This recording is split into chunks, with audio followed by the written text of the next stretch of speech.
Assalamualaikum, selamat datang ke Ruang Gempa. Jangan lupa like, subscribe, dan tekan butang lonceng notifikasi. Jom layan live kali ini, let's go guys. Dulu, oke? Sebab saya mau kita semua tengok apa Allah cakap. Bukan tengok apa Ustazah Marhamah cakap.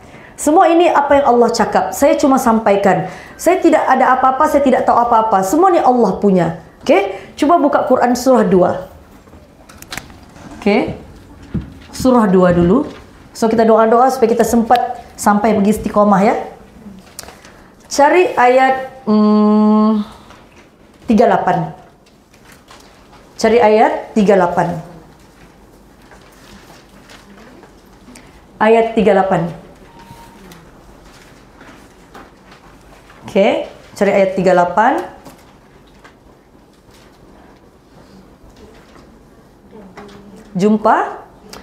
Oke, untuk kawan-kawan yang first time datang, mungkin kawan-kawan yang sudah pernah datang, tunjuk cara buka Quran macam yang saya pernah ajar. Tengok dia punya nombor surah. Oke, jangan tengok indeks belakangnya, nanti kita lambat. Oke.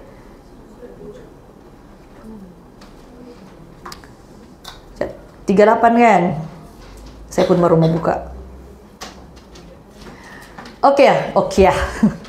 Jom kita baca ramai-ramai tafsirnya. 1, 2, 3. Kami berfirman, turunlah kamu semua dari syurga. Kemudian jika datang kepadamu petunjukku, maka barang siapa mengikuti petunjukku, nescaya tiada ketakutan dan duka cita ke atas mereka. Ada jumpa perkataan hidayah? Oke. Qulna bitu minha jami'a. Oke, ini cerita tentang siapa? Tentang apa? Tentang manusia. Kami berfirman, turunlah kamu dari surga itu. Siapa yang disuruh turun dari surga nih? Oke, ini tentang kisah Nabi Adam dan Sayyidatina Hawa. Oke, setelah mereka mencicipi, merasa sedikit buah terlarang. Oke, kemudian Allah, dia adalah proses cerita-cerita dia. Kemudian di hujung kisah itu dihalau keluar dari surga. Oke, turun ke bumi. Fa imma ya'tiyannakum minni, kata Allah. Nanti kata Allah, oke, fa imma ya'tiyannakum. Perhatikan, perhatikan. Sorry ya, saya tulis ya supaya kita faham ya. Fa imma ya'tiyannakum. Ya'tiyannakum minni hudan. Di sini kan perkataannya. Betul kan? Oke. Ya'tiyannakum minni hudan faman tabi'a huda. Sorry, saya tulis dulu. Faman tabi'a hudaya fala khaufun alaihim wala hum yahzanun. Oke, perhatikan betul-betul. Saya minta maaf ya kalau saya membelakang. Sorry, tumpah. Oke. Allah kata fa. Siapa yang ingat apa yang saya ajar tentang perkataan fa? Last time. Fa. Fa ini dia menunjukkan dua situasi atau dua keadaan yang berlaku tanpa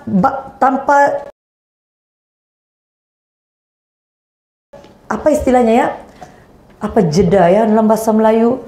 Tanpa jeda, tanpa tempo yang panjang. Contoh ya. Oke. Ini peristiwa pertama, fa peristiwa yang kedua. Maksudnya jarak antara peristiwa pertama dan kedua tidak lama. Ini irtifa. Maksudnya dia segera, bersifat segera. Oke? Ini nih kawannya ada dua lagi, wa dengan summa. Kalau summa tuh panjang, temponya panjang lagi. Kalau wa tuh temponya tidak terlalu panjang, tidak terlalu pendek. Tapi kalau fa, temponya sekejap aja. Peristiwa pertama dengan peristiwa kedua nih berlaku dalam tempo yang tidak terlalu lama. Sekejap saja. Oke, sekarang ini kan sebelumnya ini apa yang berlaku? Adam dan Hawa mencicipi buah terlarang. Fa imma ya'tiyannakum, tidak lama selepas itu, okey? Ya'tiyannakum minni, kan sebelum Allah kata qul nahbitu minha jami'a. Okey? Turunlah kamu semua ke bumi, bukan ke syurga. Dari syurga nih mau turun ke bumi nih. Okey? Dihalau keluar daripada syurga. So maksudnya peristiwa yang pertama apa? Dihalau. So peristiwa yang kedua, penghalauan. Maksudnya turun ke bumi. Oh, saya minta maaf ya, saya membelakang. So Allah kata, ini nih tidak lama jaraknya. Dia memang tempo dia tidak lama. Okey? Apa yang temponya tidak lama? Fa imma ya'tiyannakum minni hudan hudan. So inilah perkara yang akan berlaku di tengah-tengah nih. Nah ini.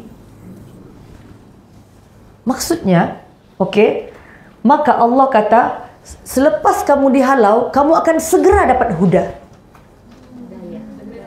Segera dapat hidayah, segera akan dapat pertolongan. Itu cara kita hendak faham. Okey, sekarang saya mau tanya. Agak-agak kalau contoh, kalau kita di tempat Adam dan Hawa, rasa-rasa ini ujian kah? Kegembiraan kah? Bala, keluar dari surga, bagus-bagus tinggal di surga, dihalau keluar dari surga. Ini kira macam ujian nih, berat nih. So Allah sedang bagi tahu, kita semua ada ujian?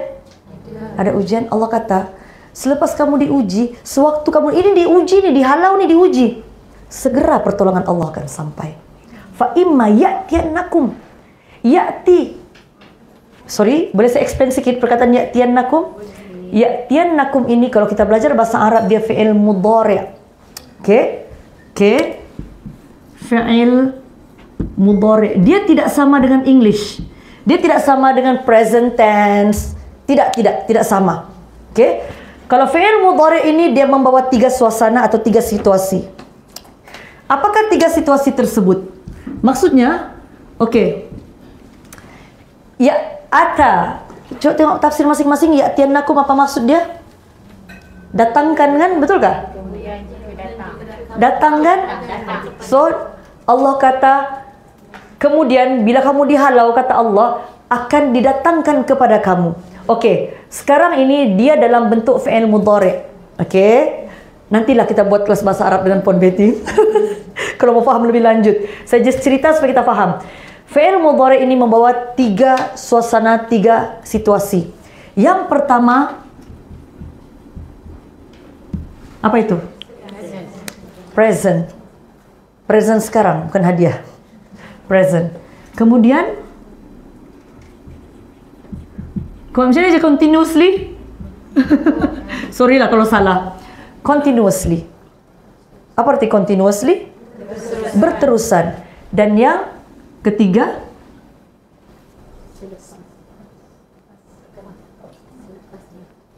apa ya? Lupa. Present sekarang, continuously berpanjangan, dan satu lagi bukan, dia bukan benda past. Sedang. Present sedang. Future. Sepatutnya dia future sini nih. Sorry. Sini future. Baru dia continuously. Dia membawa 3 makna. Boleh nampakkan di live sini Tika, di ujung sini? Kasih tunjuk dulu. Okey. So, maksudnya kalau guru saya ajar bahasa Arab, dia kata, apa-apa perkataan dalam bentuk fi'il mudhari' menunjukkan present, future, continuously. Maksudnya, sedang diuji pun itulah pertolongan Allah. Sedang diuji itu pun adalah pertolongan Allah, adalah hudan. Allah kata, in the future, pasti akan ada pertolongan, kata Allah. Dan Allah kata, continuously, tidak akan stop pertolongan aku, kata Allah. Ini message Allah tentang hidayah.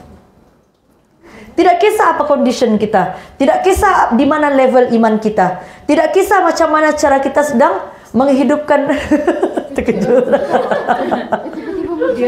Dia memang bertugas begitu ya. Tengok saya. Heran orang di online. Kenapa orang ni?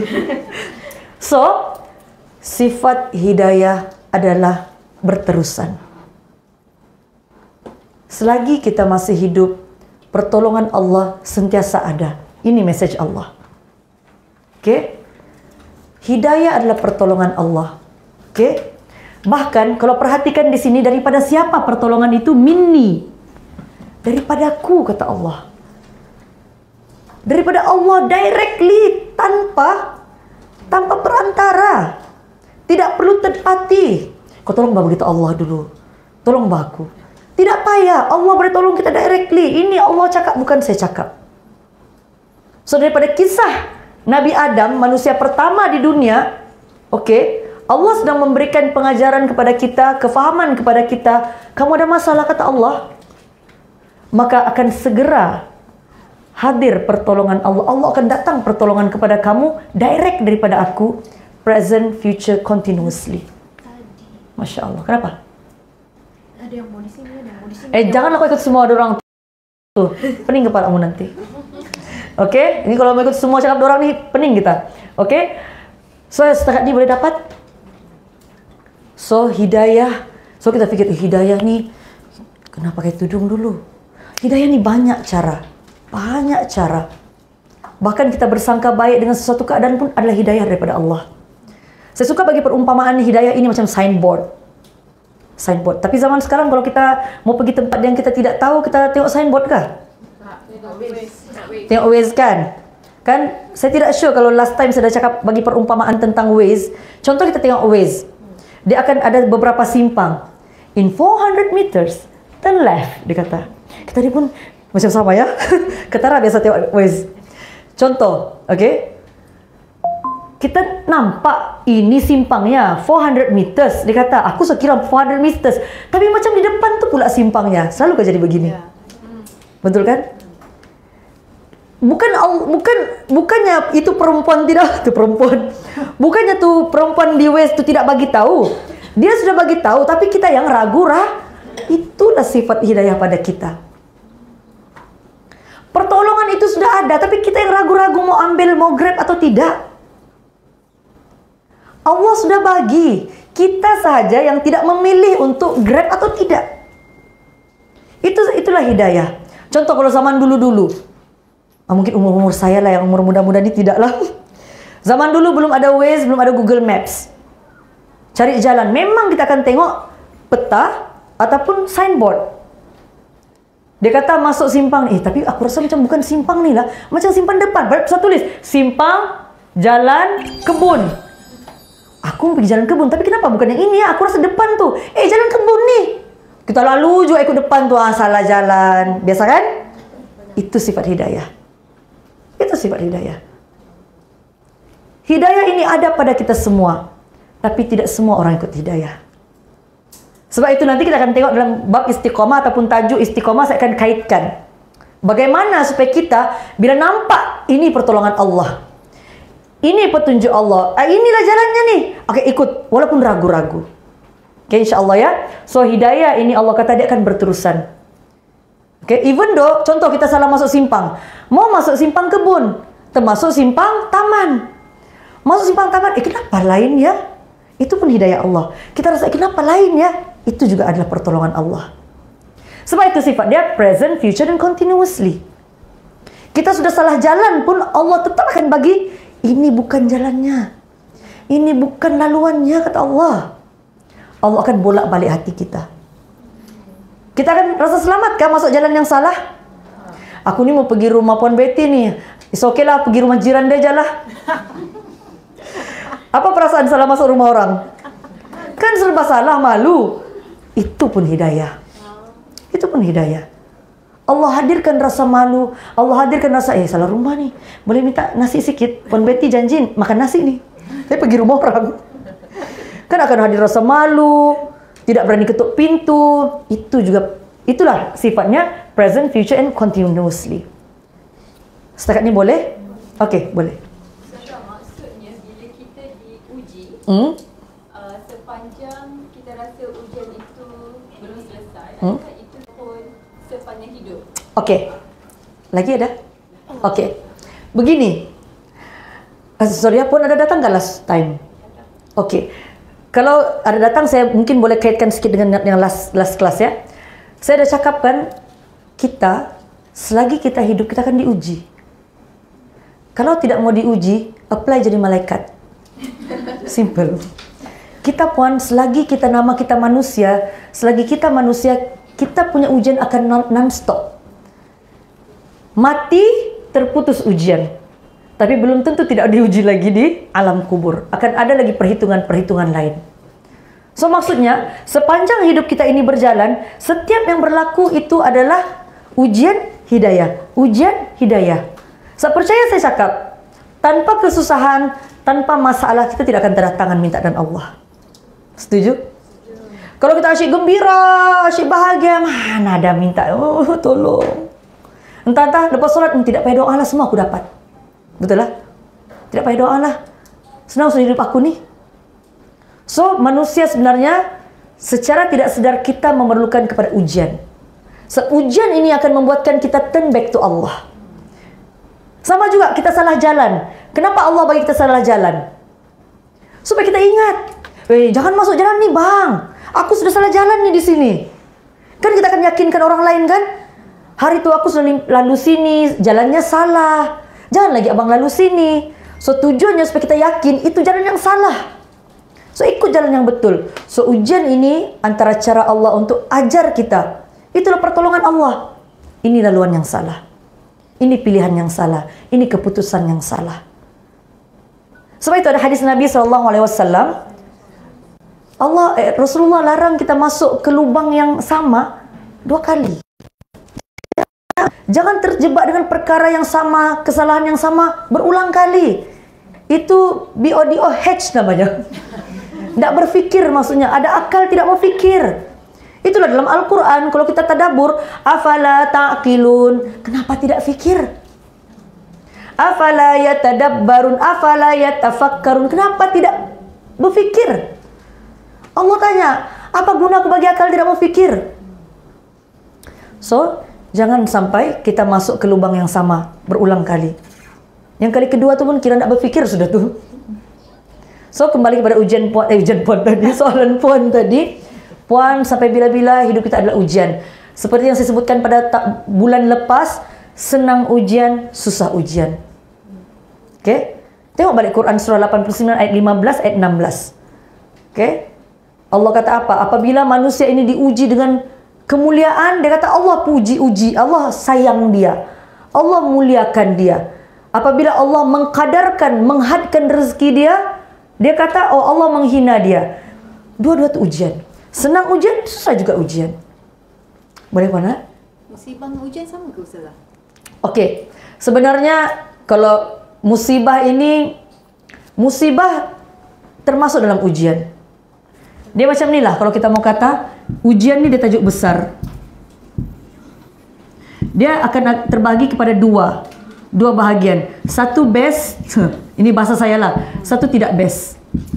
Apa yang tidak best? Musibah, orang khianat, orang umpat, orang fitnah. Contoh, apa yang best?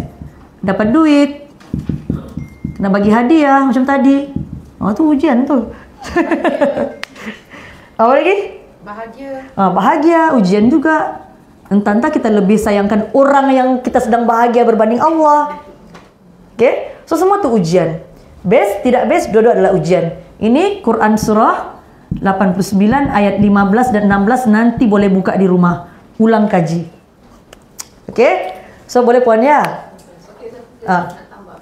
Saya faham sebab kehidupan kita memang sentiasa akan uji. Tapi dalam ujian tu kita akan ada satu ujian yang sangat berat.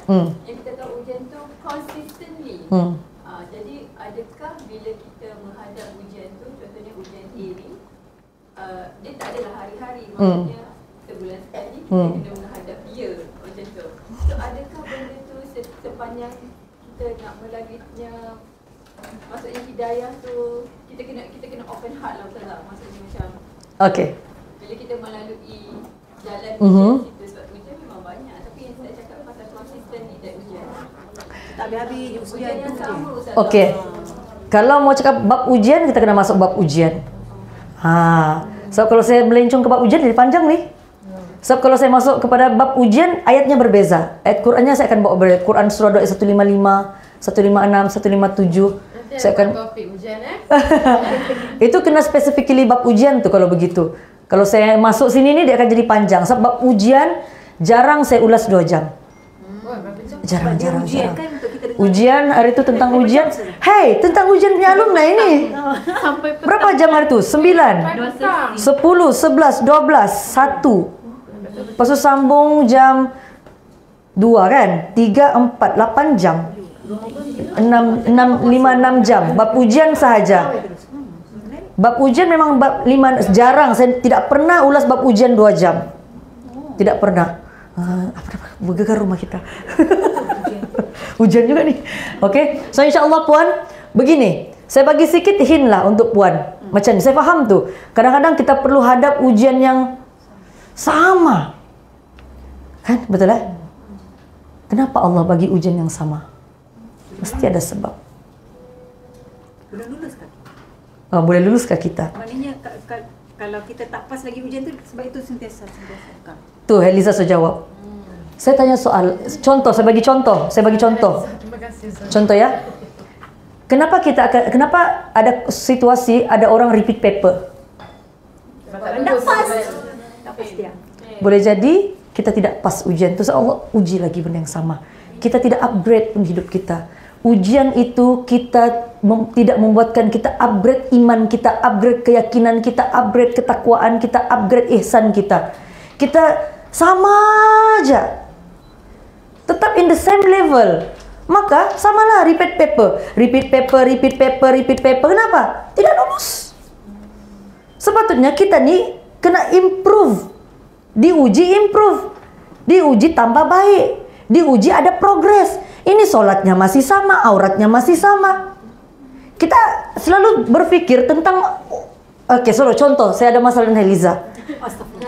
Nauzubillah. Ujian juga dia bagi contoh. Contoh ya. Asyik dia aja aku kena hadap nih, sakit hati nih. Hari-hari Heliza, contoh. Kenapa asyik dia? Contoh. Boleh jadi sebab saya sendiri yang tidak upgrade hubungan saya dengan Allah. Saya asyik upgrade yang ini, upgrade yang ini. Tapi yang dengan Allah tu tidak. Sedangkan Heliza ini milik Allah. Mungkin saya terlebih sayang Heliza. Mungkin saya terlebih menyanjungi Heliza. Mungkin contoh. So Allah kata, kasih sayang, sanjungan semua bukan untuk dia, untuk aku, kata Allah. So sepatutnya kita selalu mau upgrade di sini kan? Mau pujuk yang sini, mau baik yang sini. Kalau di sini tidak suka saya punya masak lemak, saya masak lemak tukar resepi lain. Oh, macam tadi masak lemak Okey? Allah kata bukan sini yang kau perlu repair. Ini hubungan dengan Allah. Sekarang ni kau ada isu dengan dia, kau terlampau bagi perhatian pada dia. Dia jeling sikit, kau sakit hati. Kau lambat solat sikit, tidak pun kau sakit hati dan dirimu sendiri, kata Allah. So, kita berulang-ulang dengan ujian yang sama, so kita tidak lulus dengan Allah, bukan dengan dia. Ya aku sudah buat macam-macam lah dengan dia. Kenapa ya dia masih tidak baik dengan aku? Contoh. Kenapa mau fokus dengan dia? Fokuslah dengan Tuhan punya dia. Pandailah Allah repair hati dia. Aku sudah buat macam-macam nih supaya ubah perangai dia. Jangan ubah dia. Kita bukan Tuhan mau ubah dia. Even Rasulullah SAW, Allah tegur tau. Bila Rasulullah kecil hati kan, Rasulullah berdakwah sampai kena macam-macam. Okey, Allah tegur apa terhadap Rasulullah SAW? Fadzakir innama anta mudzakir, kata Allah. Ya Muhammad, kau bagi peringatan. Fadzakir, bagi ya peringatan. Anta mudzakir, tugas kau hanya bagi peringatan. Tugas kau bukan ubah orang. Tugas kita bukan ubah orang. Contoh macam saya buat kelas ini, orang, sudah marhamah tu kan, sudah marhamah boleh ubah. Saya bilang aku mau ubah orang. Saya bukan Tuhan mau ubah orang. Saya cuma menyampaikan. Suatu saya katakan tadi, ini Allah punya kata-kata. Kamu tidak mau berubah, kamu jawab sama Allah, bukan jawab sama saya. Bukan, jawab sama Allah. Saya terlepas tanggung jawab saya. Saya menyampaikan. Tuh kalau orang mau buat cerita pasal saya cakap, bukan kerjaku mau ubah orang, kenapa pula? Tapi kita jangan pikir orang, kita pikir kita. Kita in our own way, kita own path, kita punya perjalanan nih. Kiri kanan orang kacau, fokus. Aku mau buat apa yang terbaik untuk akhirat aku. So kembali kepada topik ujian tadi, kenapa kita berulang-ulang kita tidak improve dengan Tuhan. Saya suka lukis macam ni. Boleh tak saya melukis? Kamu pun melukis juga. Last month saya sudah lukis lah, kamu ni. Oke, inilah kita. Mana ada orang diuji senyum kan? Kita nih selalunya akan diuji dengan perkara yang kita sayang, setuju? Siapa kita sayang? Suami, parents, dan lain-lain. Oke? Soalannya, siapa punya nih semua? Allah punya. So, kalau kita terlebih atur yang ini, dan kita tidak atur Allah yang punya semua, maka Allah berhak untuk padam mana-mana. Ambil mana-mana. Allah berhak. Allah sangat berhak. Bukan kita punya nih. So, caranya, kalau kita hendak hadap benda-benda ni, please, ini kita settle dengan Allah. Jangan fikir, apa aku buat dengan dia sampai dia buat aku macam ni sampai kiamat fikir dah habis lah. Sebab even manusia ni, dia tidak boleh kontrol. Kalau Allah kata kun fayakun. Okay? So, bila kita ada isu dengan yang ini, tengok balik. Apa kabar hubungan kita dan Allah? Ada something yang Allah mau kita perbaiki. Pandailah Allah settle yang ini. Pandailah. Okay, boleh ya? So, kalau ikutkan apa yang saya explain ni juga adalah pertolongan Allah, hidayah Allah. Allah mungkin bagi ujian dengan suami, mungkin ada ujian dengan parents, mungkin ada ujian dengan anak, ada ujian dengan staff, dengan majikan, dengan harta, dengan simpanan, dengan kawan, contoh. Sebab Allah mau tolong kita. Kau punya sayang dengan ini melebih-lebih sayang kau dengan aku. So Allah sedang tolong kita untuk kembalikan tauhid kita ini kukuh kepada Allah Subhanahu wa taala, bukan kepada makhluk. Allah mau hati kita ni solid untuk Allah, bukan untuk makhluk. Ni Allah mau selamatkan, itu hidayah daripada Allah. Okey? Tu Allah kata, fa imma ya'tiyannakum minni, daripada aku. Means kalau Allah kata minni, daripada aku, apa sahaja daripada Allah, tolong jangan fikir logik. Tak boleh fikir logik. Manusia kalau terlampau fikir logik, dia akan sakit hati. Allah beyond logical. Saya bagi contoh, habis dah whiteboard. Boleh lukis di dinding kah ya?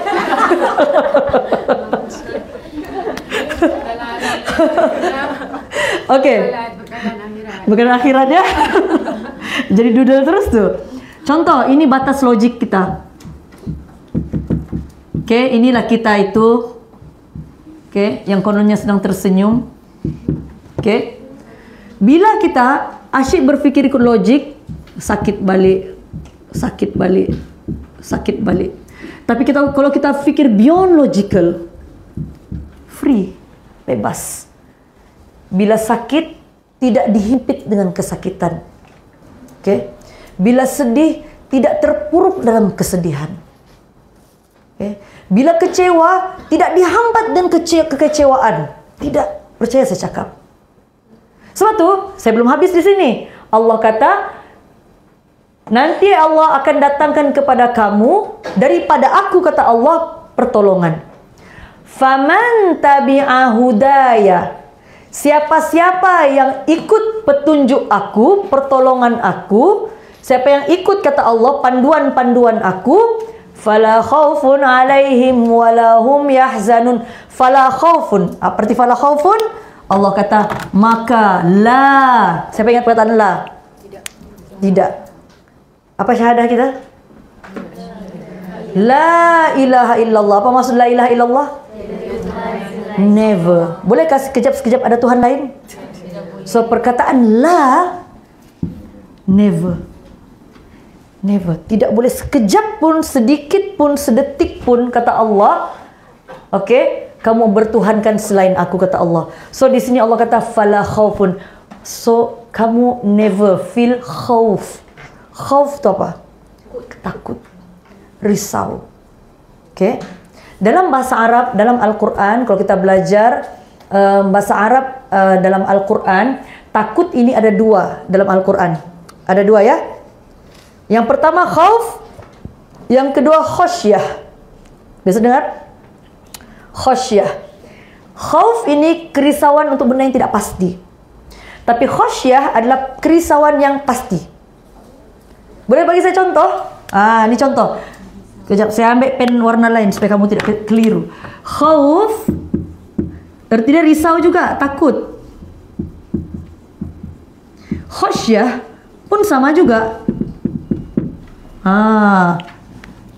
Tapi ini khauf untuk yang tidak pasti, khasyah untuk yang pasti. Dapat bezakan kah? Apa contoh kerisauan yang tidak pasti? Mana mati? Harta, rezeki, masa depan, kesihatan, macam mana lah pergi sini ni ya? Contohlah kami ni, macam mana kita pergi sini ni ya? Tapi benda tu bukannya risau kita, risau nanti tidak Grab, contoh. Nanti tidak kenderaan, itu benda yang tidak pasti tahu. Kalau Allah mau tolong, Allah tolong. Tapi khasyah, apa kerisauan yang pasti? Bagi saya contoh kerisauan yang pasti. Ini confirm nih. Kematian. Apa yang takut pasal mati nih? Masuk neraka. Tak tahu mati macam mana. Itu kan tidak pasti. Bila tidak pasti. Sekarang nih takut benda yang pasti nih. Itu masih belum pasti tuh. Masuk neraka. Saya bagi contoh ya. Takut yang pasti tuh contoh begini. Takutlah tinggal solat nanti berdosa. Itu yang pasti. Takutlah tidak tutup aurat nanti berdosa. Itu pasti. Kerisauan itu pasti. Kalau betul kau tinggal, confirm dapat dosanya. Takutlah tinggalkan sedekah nanti tidak dapat pahala. Itu kerisauan yang pasti tuh. Nampak? Boleh? So khasyah, kerisauan yang pasti. Khauf, perkara yang tidak pasti. Kalau aku pergi sana sempat aku pergi syuting contoh. Kalau aku pergi kelas ni nanti hilang pula followers aku. Contoh. Itu benda tidak pasti tuh. Nanti Ustazah Marhamah ambil followersku, macam mana nih? Jangan kamu risau, dah saya mau ambil. So Allah kata, fala khaufun. Maka kalau kita ikut hidayah Allah, soalan saya, apa tu hidayah Allah? Di mana kita mau dapat Allah punya yang in 400 meters, turn left? Di mana mau dapat tu? Cari di mana?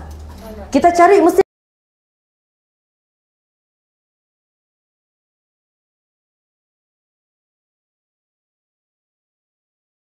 Al-Quran lah.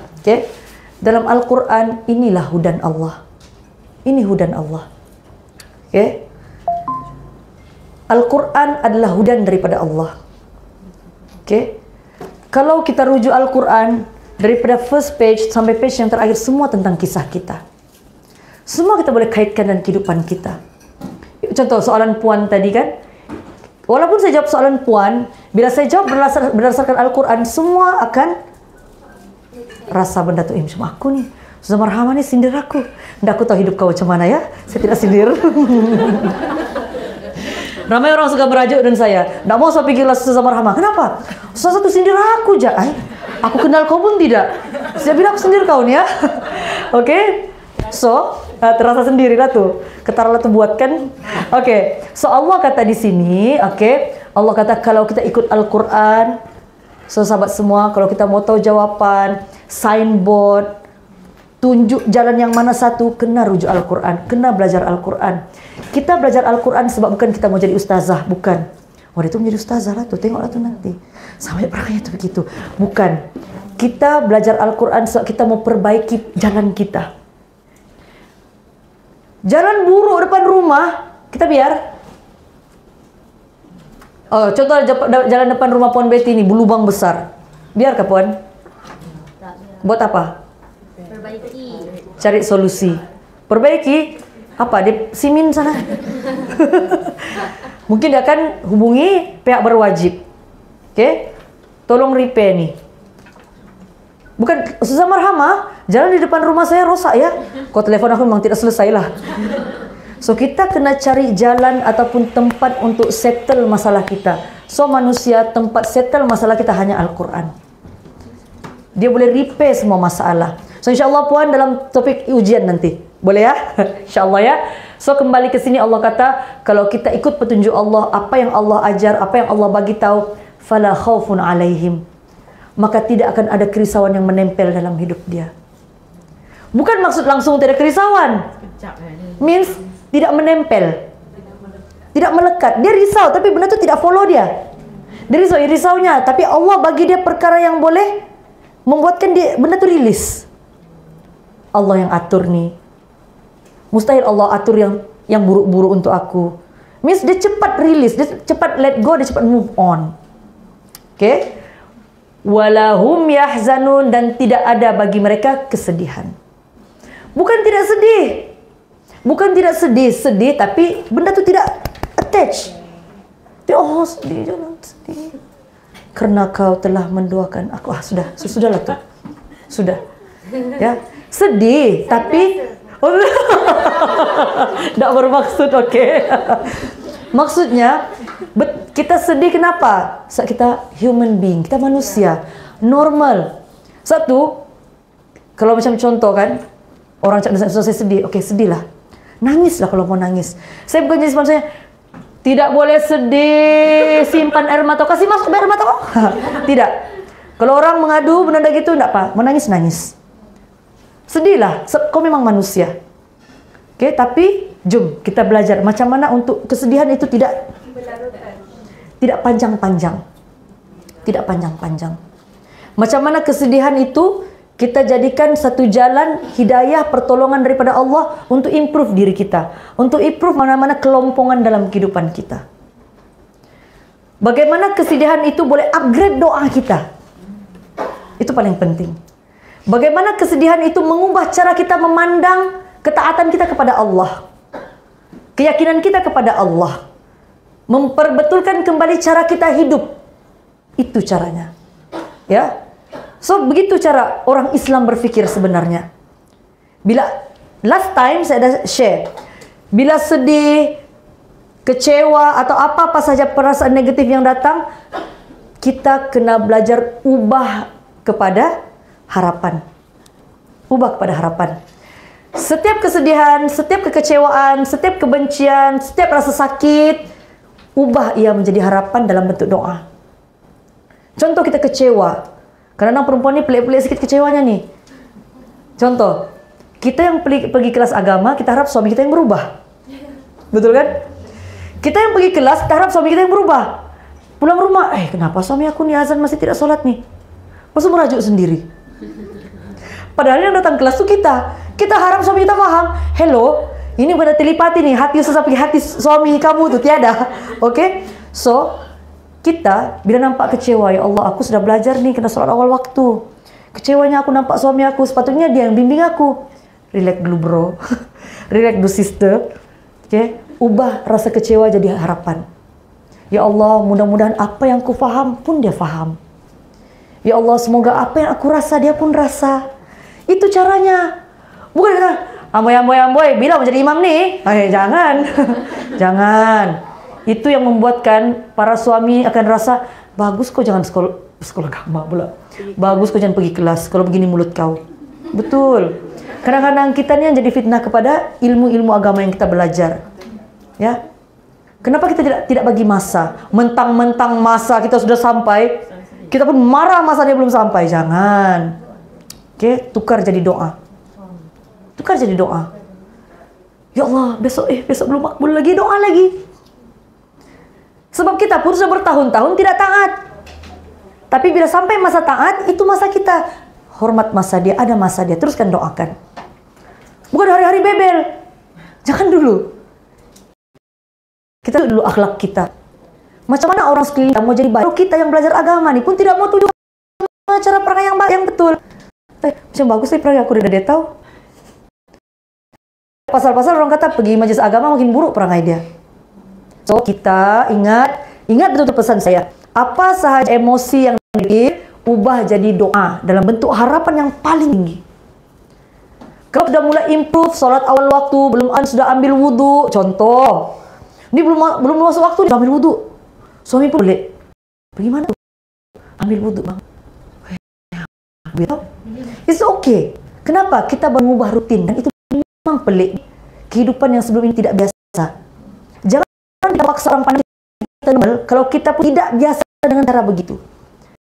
Semua perkara akan Oke, tolong pegang benda ini.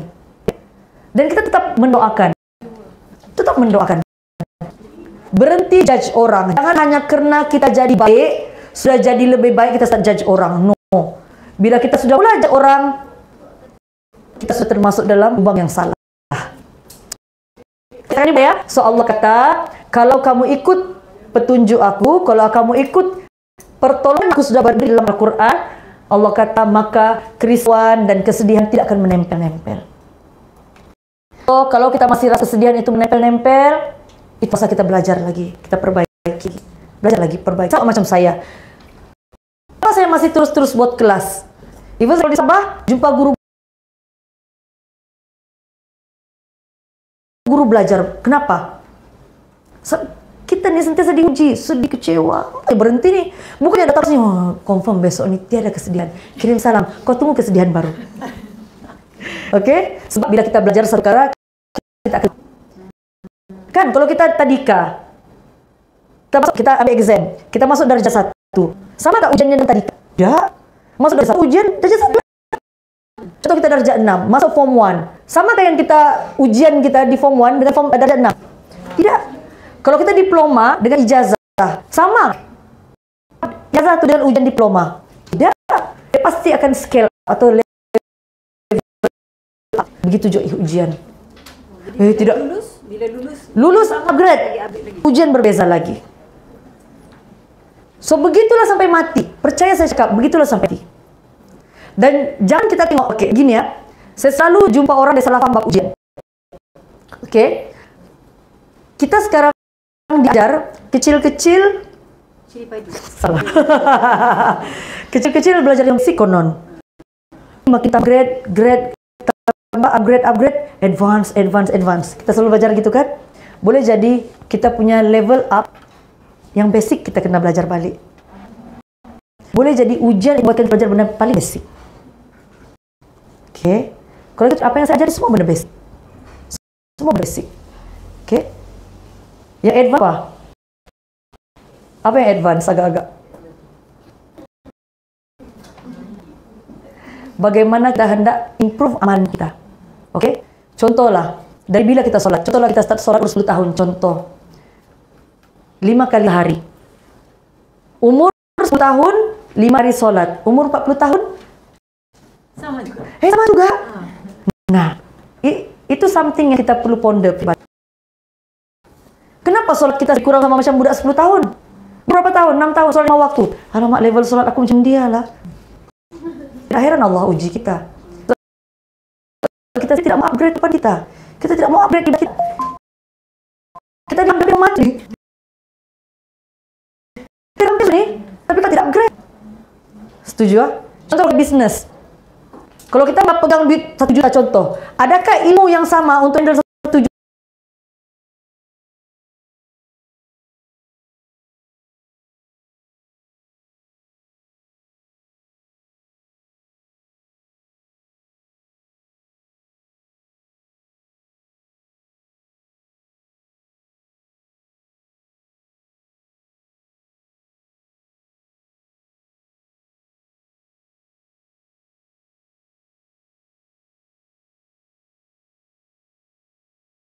Terima kasih yang menonton. Jangan lupa like, subscribe. Jumpa lagi guys.